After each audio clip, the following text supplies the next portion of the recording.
may Senado. kumokontra na namang senador doon. Si Meron ba? Senator Trilon, Senator Oposisyon. Ontiveros, Okay. Senator De Lima, at saka Senator Pangilinan. Na May kasama na mga rin dyan ang naka-front. anak bayan. Anak bayan, legal din yan. Yung Kabataan Party List, mga legal yan. Ngunit, mayroon pa rin yung National Union of the Students of the Philippines, mga NUSP. legal at napakagandang mga organisasyon. Napakagaling na mga batang nandyan. Ngunit, mayroong underground na gumagalaw dyan, itong Kabataang Makabayan. Nagre-recruit dyan. Kaya makikita mo, halimbawa yung kabataan, out of school youth, 17 years old, re-recruit. Grabe. Mamaya makikita mo mamamatay sa enkwentro. Babae Mga pa nga minsan. batang-bata na ngayon ng mga fighters nila. Galing sa mga eskwelahan Kung yan. naman sa Gabriela, mayroong Gabriela Youth, legal na organization, napakagandang organization, napakaganda ng adhikain, women's rights, pero ang nagkokontrol at nagpapatakbo yung malayang kilusan ng bagong kababaihan, Makibaka. May underground na organization, pero legal yung Gabriela.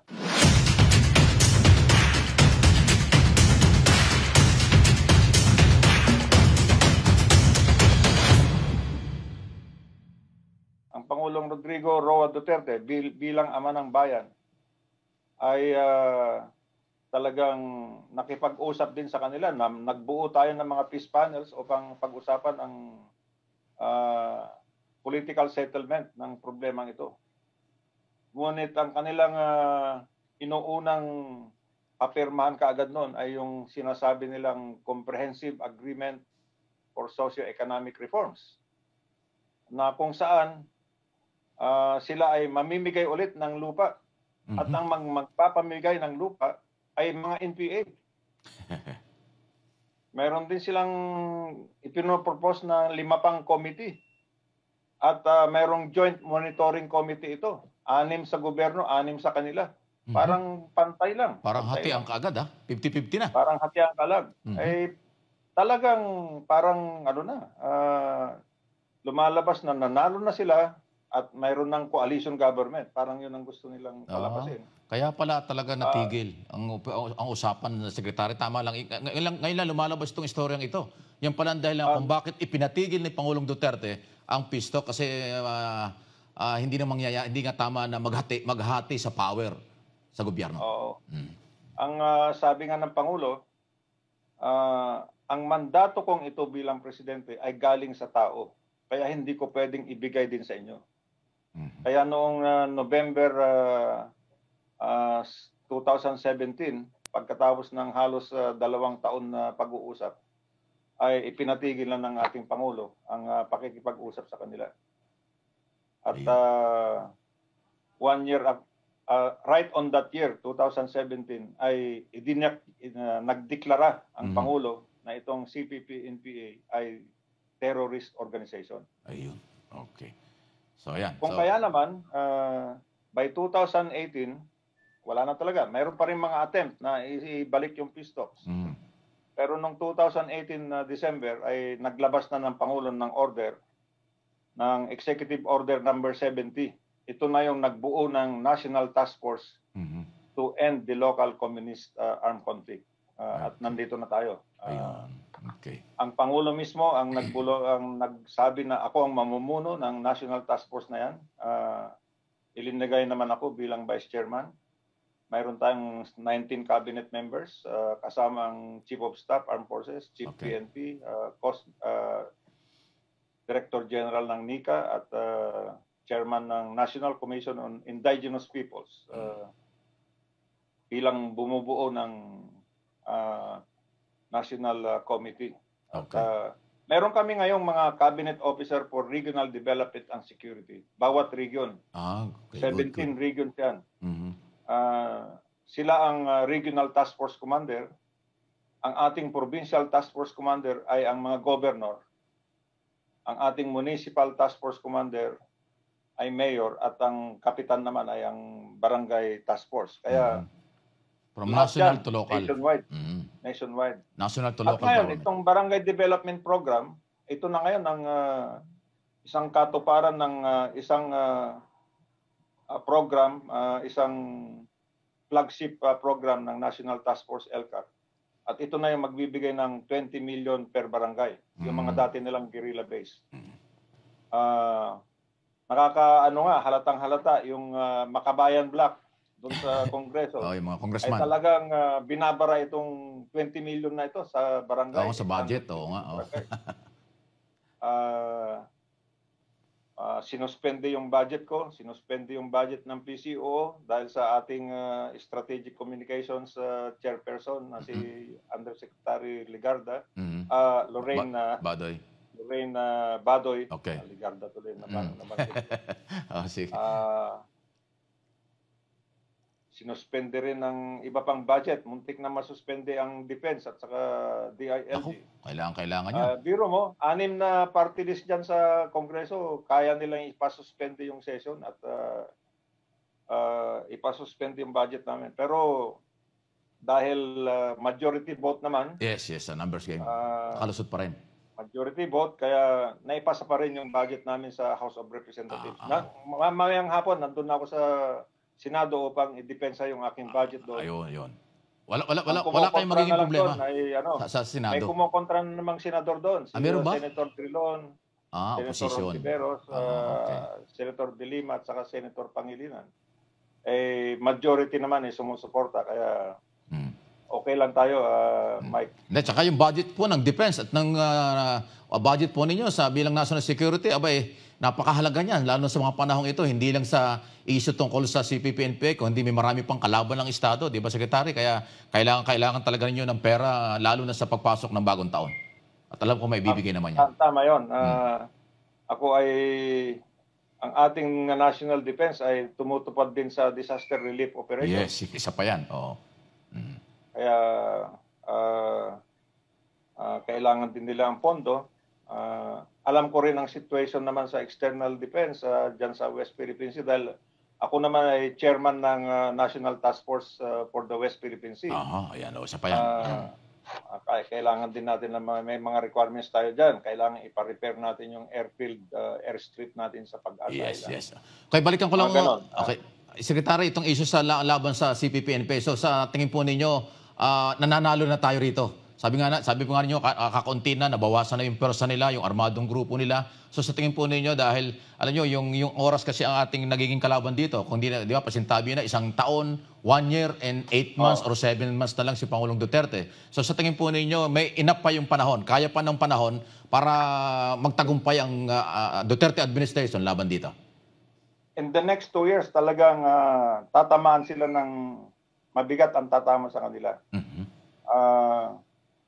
Alam mo, ang non-neutralized sa kanila from 2016 to 2020 ay umabot sa 3,129 na regular NPA. Wow. At ito ang isang tignan natin. Noong 2016 ay nasa 4,005 sila. Nawalan sila ng 3,129 pero nasa 4,000 pa rin sila. Di ba? Hindi dapat 1,000 na lang sila. Oo, dapat. Hindi nangyayari 'yon. Kasi yung mga namamatay sa kanila, mayroon silang mga nare-recruit. Pinapalitan. Kasama na diyan ang ating mga katutubo, yung lumad. Mga natibo sa Mindanao. Na madaling kunin, madaling mahikayat dahil wala naman tayong serbisyo doon sa kabundukan. Wala kang kalsada, wala kang health clinic, walang education, wala kang eskwelahan. Wala nga. Marami, tulad niyong video clip na yan, sa mga kabundukan yan, mga barangay. Pero paminsan-minsan lang nangyayari yan. Talagang ginagawa nila yan sa mga anibersaryo ng CPP-NPA. Meron silang nabi-video clip na ganyan. Pag nakita ng taga-European o taga-US, akala nila mayroon ng 100 battalions sila. Pero yan lang ang kanilang maipakita. Saywar. Tignan mo, panay bata. Oo nga. May plug pa silang ganyan. Baka naturuan lang mag-march-march ng ganyan yan. Bata nga. Malayong-malayo naman sa forma yun ng ating mga sundalo. Naman. So may iba yung kanilang bandila. Biro mo yan. Matitikas ng mga bata. Wala nang pupuntahan itong mga kabataan na ito, kundi mapapalaban sa gobyerno, mamamatay, at may papalit din na makukuha nila. Di ba? 4,005, dapat minus 3,100. Dapat 1,400 na lang. Yes. Pero nasa Na-recruit. 4,000 pa rin sila ngayon. Bakit? Dahil mayroong mga nagre-recruit na mga underground movements na mayroon ding front organizations. Nandito sa syudad. Nasa syudad, Oo. nasa mga urban Probinsya. areas. Mhm. Sa syudad, makikita mo dyan na nandyan ang mga universidad. Mhm. Correct. So makikita natin na mayroong napapasapi dyan sa League of Filipino Students. Mhm. Pero sa totoo lang, dahil legal naman yung League of Filipino Students, ang nagko-control dyan ay yung underground na Kabataang Makabayan. Na kasama Yung na mga rin dyan ang naka-front, Anak oo. Bayan. Anak Bayan, legal din yan. Yung Kabataan Party List, mga legal yan. Ngunit, meron pa rin yung National Union of Students of the Philippines, mga NUSP. legal at napakagandang mga organisasyon, Mm. napakagaling na mga batang nandyan. Ngunit, mayroong underground na gumagalaw dyan, itong Kabataang Makabayan. Nagre-recruit dyan, kaya makikita mo, halimbawa yung kabataan, out of school youth, 17 years old, recruit. Grabe. Mamaya makikita mo mamamatay sa enkwentro. Babae Mga pa nga minsan. batang-bata na ngayon ng mga fighters nila. Galing sa mga eskwelahan Kung yan. naman sa Gabriela, mayroong Gabriela Youth, legal na organization, napakagandang organization, napakaganda ng adhikain, women's rights, pero ang nagko-control at nagpapatakbo yung malayang kilusan ng bagong kababaihan, Makibaka. Mhm. May underground na organization, pero legal yung Gabriela. Grabe. Makikita mo, Mhm. Sandali at humihina sa ang ganda po nitong sinasabi po ni Secretary Esperon, ano po, National Security Advisor, at sa mga detalyadong ito po detalyado dahil na report at impormasyon dahil siya po yung National Security Advisor ng Pangulong Duterte, dating Chief of Staff, at saka yung dami ng kanyang posisyon sa gobyerno noon hanggang ngayon. Mula pa yan sa simpleng sundalo, naging Chief of Staff, naging Commanding General pa nga ng Army bago naging Chief of Staff, ngayon National Security Advisor. Maraming, kaya on record, lahat po yung sinasabi niyan sa base sa mga impormasyong nakukuha ng buong gobyerno. At maganda yung task force na binuo pa lang from national to local government hanggang barangay level. So yung balik loob, balik programa, balik loob pamahalaan sa pamahalaan, bibigyan ng kabuhayan, bibigyan ng magandang buhay ang mga taong nagbabalik loob, ayun po ang ginagawa. Ngayon, itong binabanggit, nagre-recruit daw at na mabilis nakapagre-recruit ng kabataan. Kaya pala may mga, minsan nakikita natin manamatay, babae pa na parang batang-bata pa talaga, ganon. Secretary, sige po, naputol lang tayo, tuloy po lang ninyo. Secretary Esperon, sir, sige po.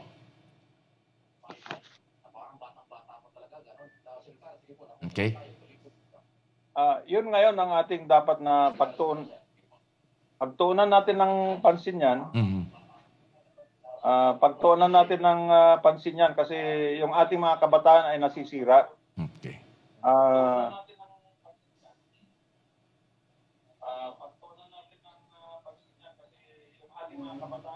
Okay, Secretary? Sige lang po, Secretary, tuloy po ninyo. Oo. At nare-recruit sila dahil sa idealism nila, nagsisimula sila bilang aktivista, pero mayroon palang nagre-recruit sa kanila, aktivista, yan. Mm. Sa screen, nakikita ko na Rally. nagrarally. Sa mga pagkakataong yan, ay nakikita nila kung sino na ang pwedeng rekrutin. Aha. Okay. Diyan na-develop pala ang pagre-recruit, Secretary. Develop, activism yan. Walang masama sa activism, ano? Mhm. Ngunit pag ikaw ay nag-cross na ng line, pag nag-cross ka na ng line at pumunta ka doon sa tinatawag nilang tour of duty, dadaling ka sa NPA, Yun na yun. yun na. Mag-aarmas na. Ganun ba yun, Secretary? Tuturuan ka Bigyan na ng armas. Ayun. May baril ka na. Tapos sa mga iba, nagiging NPA na. Alam mo ba, Mike, Aha. Sige po, Secretary. yung mayroong League of Parents of the Philippines, Mm. mayroong League of Parents of the Philippines na magdi-demonstrate sana dahil Kahapon. kasama na yung Kahapon, hands off. kahapon po, Secretary. Nandun na, na-cover namin nung aming kasama, nakuha na ng video yung rally kahapon. No, mga parents. Hindi sila pinapasok diyan sa University of the Philippines. Eh, magsasabi lang sa kanila ng hinaing nila na huwag niyong rekrutin yung mga anak namin. Bakit hindi pinayagan? Ang hindi ko alam kung sino ang hindi nagpapayag sa kanila. Yung bang administration ng UP? O yung mga student council? Ganun na ba ngayon? Kung sila, mag-rally sila na mag-rally dyan, walang pakundangan, walang limit dyan sa University of the Philippines. Bakit? Yan ba ay base na ng government CPP? yan. Parang dapat walang bawal. Gumagastos tayo ng 20 billion sa correct. University of the Philippines system. Alam mo naman, respetado natin yan. Yes, dahil dyan din naman ako pumasok sa aking masteral degree. Tsaka ano pa yan, government property yan eh. Walang bawal dyan, dapat. Yun na nga.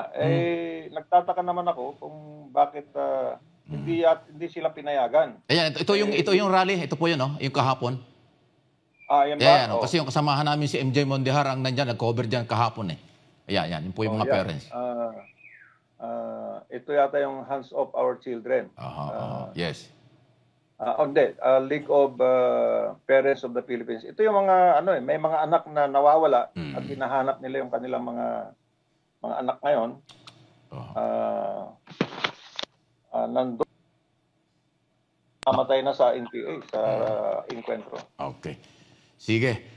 Salamat po, Secretary, sa lahat ng mga update na ito at alam ko, majority ng mga Pilipino, sino man namang ayaw ng katahimikan, so susuporta dito sa kampanyang ito ng ating gobyerno at ito pong paninindigan ito ni Pangulong Duterte. Kayo bilang National Security Advisor na talagang pumuposisyon dito, ito ay laban ng bayan. Panalo, dapat bayan ang manalo talaga rito. Kaya ang magandang balita ay nakikita ng taong bayan na marami nang kumakalas, di ba? Ang dami nang naglabas ang mga pangalan na lumutang at nagsabing sila umalis na at ini-expose pa. Katulad ni Ka Eric, grabe yung mga sinasabi niya. Si Ka Eric, expose nasa amin na yan. Isang estudyante yan na na-recruit. Nagsimula siya sa College Editors Guild dun sa Western Visayas State University.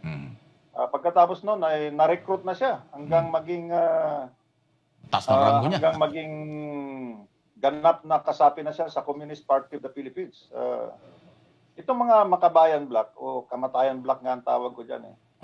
Kamatayan Bloc. Legal naman ang CPP-NPA. Okay, kung legal ang Communist Party of the Philippines, di aminin nyo na kayo ay membro ng Communist Party of the Philippines. Pero dapat i-condemn ninyo yung mga violent activities ng CPP-NPA. Dahil kung hindi nyo kayang i-condemn na yan, ay ibig lang sabihin nun, ay ang simpatiya ninyo ay nasa kanila. Kung hindi man kayo ay kasapi mismo. Yun lang, napakasimple yan. Sa November 24, magkakaroon ulit ng hearing doon sa Senado. Nagpatawag si Senator Sing Lacson ng another hearing. At inimbita rin kami doon at pupunta rin daw sina Nery Colmenares at Makabayan. Napakagandang pagkakataon yun. Magkakaharap-harap yan sa Tuesday yan. Magkakaharap tayo. Malaman natin kung sino nagsasabi ng totoo. Ako naman ay sabi nila, dapat dalhin nyo sa korte yung mga inyong kaso. Ginawa ko na nga to Yung inupakan case, di ba? Ginawa ko na. Inabot naman ng 16 years. Wala akong pagsisisi dyan dahil kailangan ganyan ang paglilitis. Meron kaming legal cases na ipapile, pero meron ding dapat usapin na publiko, public debate. Correct. Para makita talaga kung sino nagsisinungaling. Ganda pala nito. Dahil sabi nila, red tag nyo kami.